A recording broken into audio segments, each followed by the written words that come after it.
Assalamualaikum warahmatullahi wabarakatuh.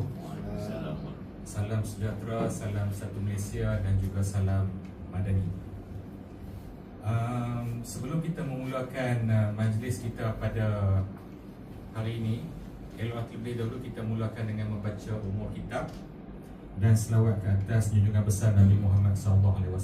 Al-Fatihah.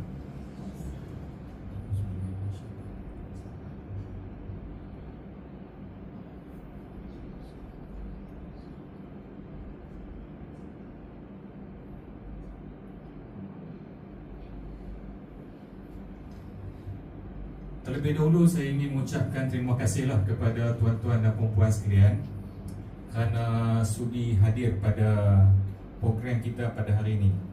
Program ini lebih kepada kursus berskala kecil dan mana kita akan mempersembahkan kepada tuan-tuan dan puan-puan mengenai satu tajuk, di mana tajuk tersebut adalah berkaitan dengan pengurusan persepsi berkesan teras kepimpinan cemerlang. Saya difahamkan tuan-tuan dan puan-puan ni background dia semua orang-orang yang pernah terlibat dalam kepimpinan, sama ada kepimpinan dalam sektor kerajaan, kepimpinan dalam sektor swasta, NGO maupun komuniti setempat. Jadi ini merupakan tajuk yang boleh dikatakan sesuai untuk tuan-tuan dan puan-puan terokai fenomena yang ada dan juga apa yang boleh tuan-tuan pelajari daripada tajuk yang akan saya bentangkan ini.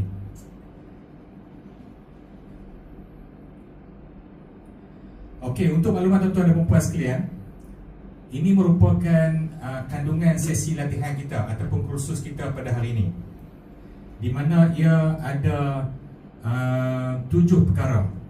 Yang pertama, saya akan mulakan pembentangan saya ataupun ceramah saya berkaitan dengan mukadimah, overview, pandangan keseluruhan mengenai sesi latihan yang akan kita lakukan pada hari ini, dan juga berkaitan dengan learning outcomes, apa yang akan kita perolehi daripada kursus yang kita laksanakan pada hari ini. Yang kedua, seperti biasalah, kalau kita pergi mana-mana kursus, kita akan ada ice breaking. Sebab mungkin di kalangan tuan-tuan ni ada yang masih kekok lagi dan juga ada yang masih kurang mesra.